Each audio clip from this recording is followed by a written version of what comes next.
I'm Bickey Bender. I'm an artist. I live on Stony Lake outside of Park Rapids, and we have been here permanently for 25 years. Can you describe your art practice in your own words?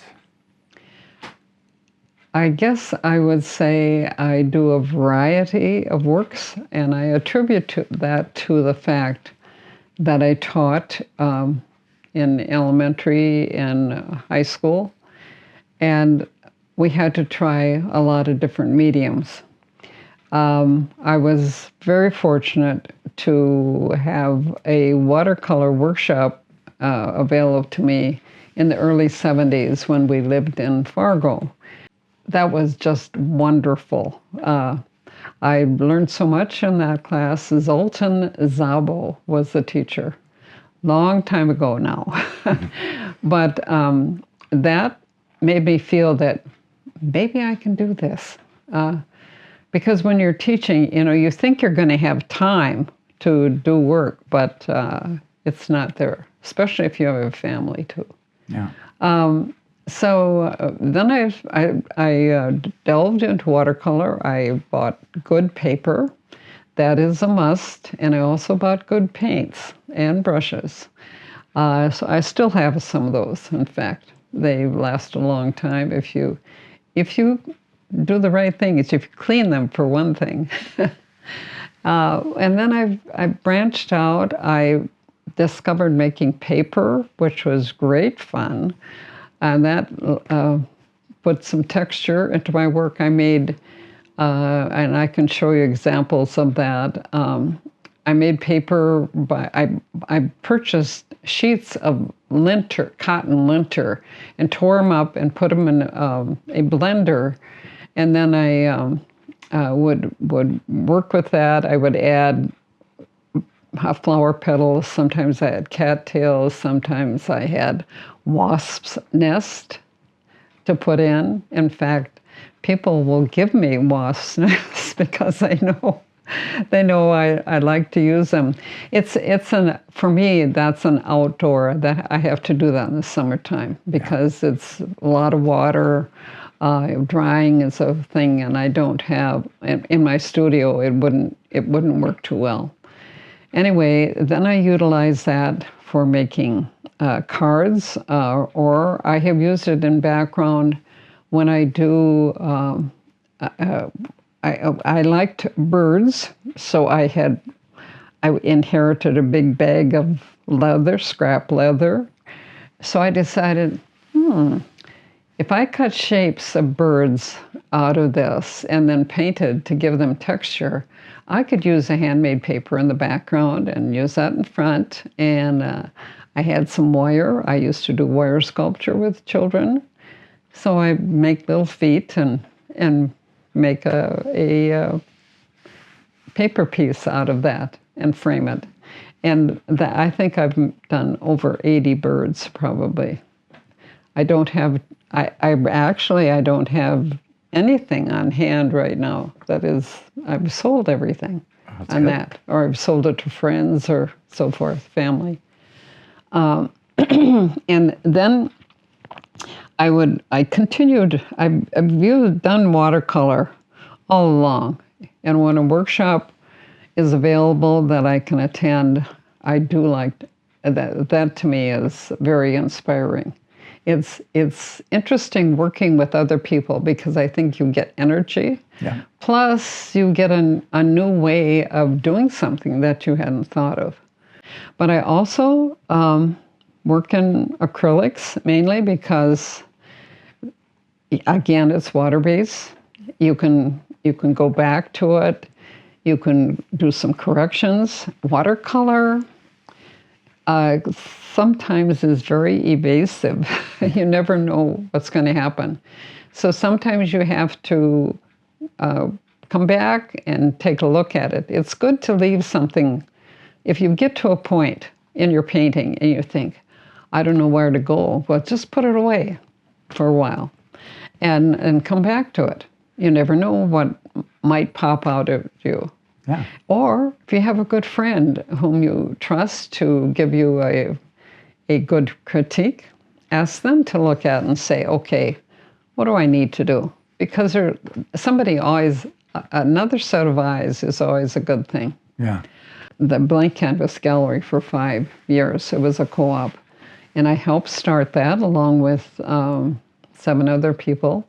It was a great business adventure, and we did well. We proved that, yes, a fine art gallery can exist in a small community. So we said, we established a reputation for ourselves. So then when Studio 176 came about, I thought, it'd be fun to be in there. Fortunately, I applied and I was accepted. So that's what I've been doing the last couple of years. Out of all the materials and mediums that you talked about, what do you gravitate toward? I love architecture. And so I do what I call structural paper relief. And that's a challenge. I create the image. I will take photographs, and I will utilize mat board and colored pencil, and sometimes the background. I've done watercolor in the back. And so I'll create an image that comes out of the paper. So you have to have a deeper frame for that sort of thing. But I've done people's homes, I've done businesses. One of my projects was to do 5 buildings in Ellenville, North Dakota. They were having their 125th anniversary. And so I chose the courthouse, which was quite symbolic of courthouses in North Dakota. They have a dome. That was just really, really fun. And then I did the old Noda Cafe, which was on the corner. It no longer exists. I did the Armory building, which is still in process of being restored. It's a huge building. When I was there, we used to roller skate up there. They had plays, they had music. It was a wonderful opera house. Yeah, and so I'm so glad they're still working on it. Yeah. And then I did a bank. I did the dental office. You asked me what is my favorite. Yeah, well, just out of curiosity. It's hard to say because it's how I perceive the piece that I'm going to do. That determines how I'm going to do it. Yeah. But buildings especially. Yes, I can do a painting of a building, and I've done that. Yeah. But I really like it when I can create it. How has your process evolved over the years? I used to work out of my basement, right, which is not very conducive to creating. And I had probably a fourth of the basement in Fargo. So or I'd have to carry all my supplies up to the kitchen table. Yeah. And I didn't have a studio space then. So when my husband said, when we were going to move out here, he said, if I build a double garage, you can have this top story. Will you move? I said, I'll move tomorrow. It's a beautiful studio you have. Yeah. It's just a lovely, lovely space. It is. Do you follow any rituals or routines in the studio or in the field when you're working? I start a project and then I think of something else. Yeah.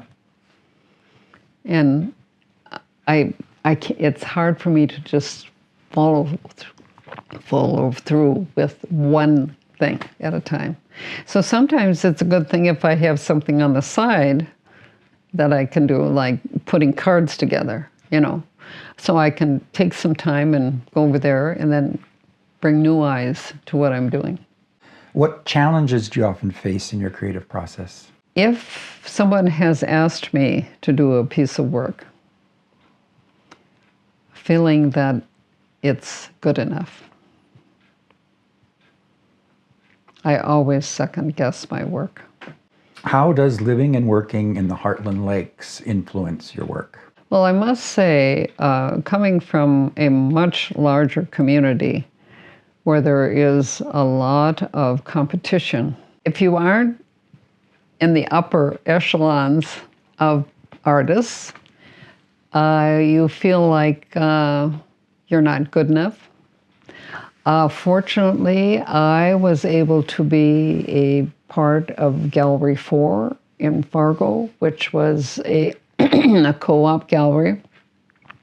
And during the time I was there, I was there for 21 years, which I'll never forget when I first applied and I thought, oh, am I good enough again?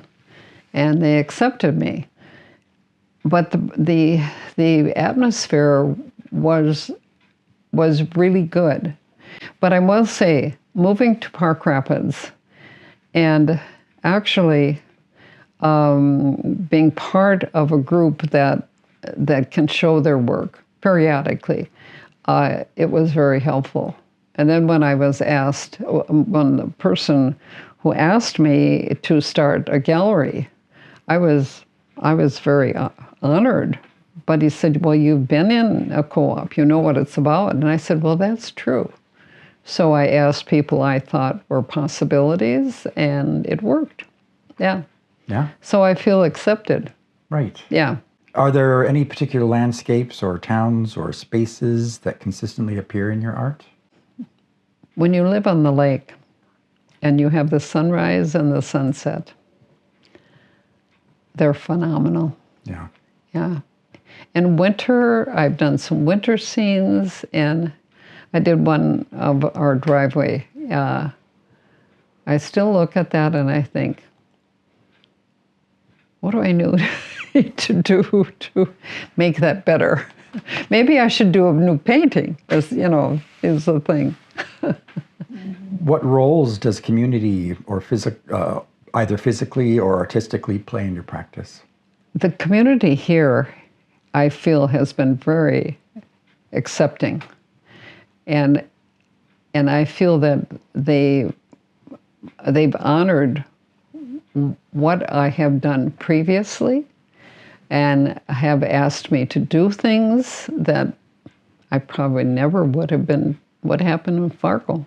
Yeah. It's just a whole different atmosphere. I love being on the Arts Council, and I have been, I think, since inception, things. And we've had Art Leap here at our house for like 10 years or so. We are not doing it this year. Right, you'd be missed. But I still have my work at Studio 176. What first inspired you to make art, and what inspires you now?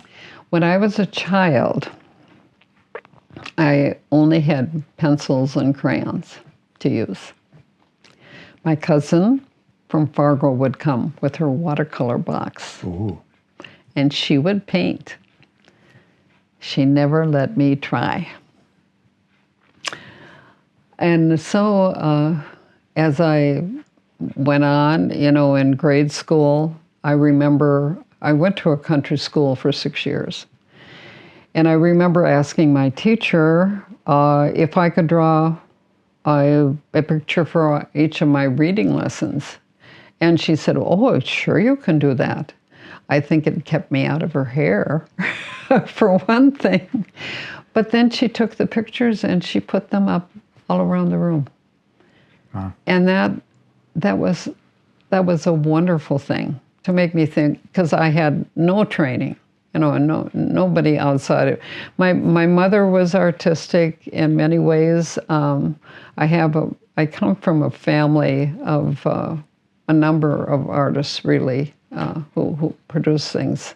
When I was a senior, we were in this community that had the art teacher at the college. So we approached, there were about 5 of us that approached the superintendent and said, do you think we could go over to the college and have a class with the art teacher if she would take us? Well, she said, yes, she'd do that at 8 o'clock in the morning. So we got to do it. It was on a quarter system, so there were three. We got to do it in the winter quarter, and then she said, "Well, I'll take you on for another quarter." So that made me think, well, maybe I can do this. So I did go to school there for 2 years, and I took as much art as I could. And then I went up to UND, and so there I had many more experiences. I had sculpture, I had clay, I had watercolor, and then we'd have a regular model too to work from. So that was a really good experience. Art is what really intrigued me. Yeah. And so I was employed for the first year in Bismarck, North Dakota, because my husband had a job there. We had gotten married that summer. So I fulfilled that job for 1 year because it was a pregnancy leave. Father had passed away, and I was called and said, the art teacher has broken her leg, and she will be out for the rest of the school year. Would you consider coming and teaching? So I finished out the year, and then I would substitute now and then. And it wasn't until we came to Fargo that I was substituting and finally got into. Then I did artist in residence for the state of North Dakota for 5 years. Oh, cool. That I loved that, except that I had to drive all over the state for periods of time. Very exciting because I got to go to small towns that had no art, and I would do projects that I would have ladies who came and cut mats for me out of the thinner cardboard, and we'd put them up, and we'd have an exhibit every time. I taught through the Creative Arts Studio. We would do studio, we'd have classes come there for projects, and then we would go out into the classrooms.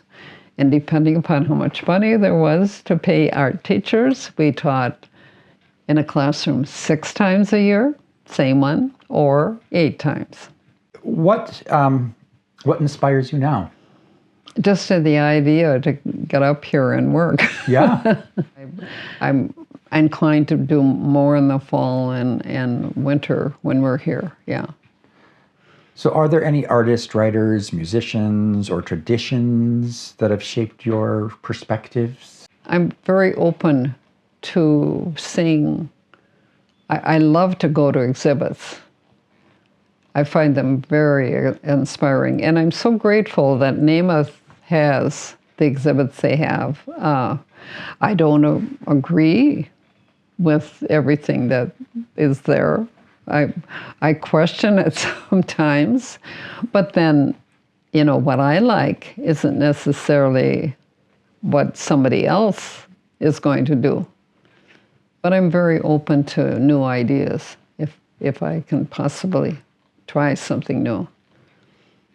And I appreciate taking classes, like a couple of drawing classes I've had this past year, and experimenting with things. It's exciting to me. How does history or cultural memory show up in your work? Probably my growing up was very rural, knowing that, as I mentioned, I saved so many things because we didn't have a lot growing up. And so when you see something that you think, oh, maybe I can incorporate that into something. But I like good materials. It makes such a difference. Yeah. Especially good paper, if we're going to do watercolors.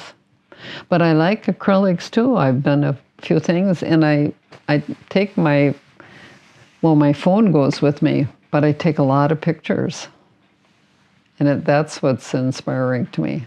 Why do you feel compelled to make art? It's in me. It's something I feel good about. And I like to share my interpretation of a certain thing. It's an honor for me when someone says, "Oh, I just love what you do. I have a piece of your artwork, and I have it hanging in my house."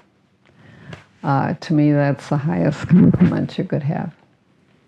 With some of my bird cards, especially, I recall somebody telling me that they had sent someone a card who was living in a nursing home.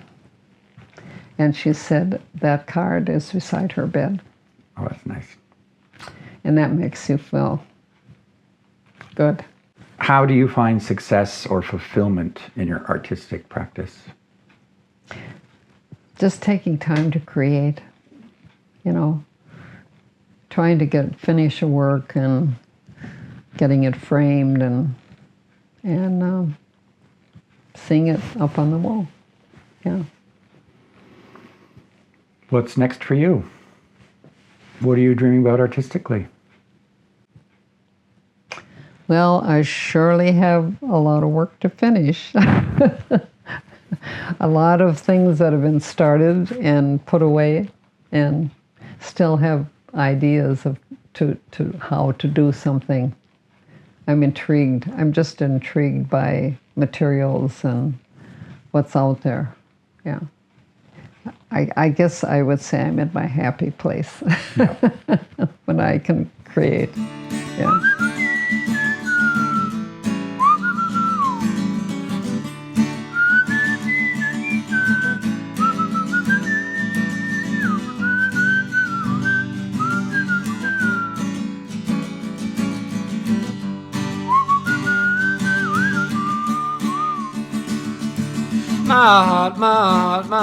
My heart is bursting from my chest. I can't sit still or I surely will be killed by cardiac arrest. I cannot hang out as you might have guessed.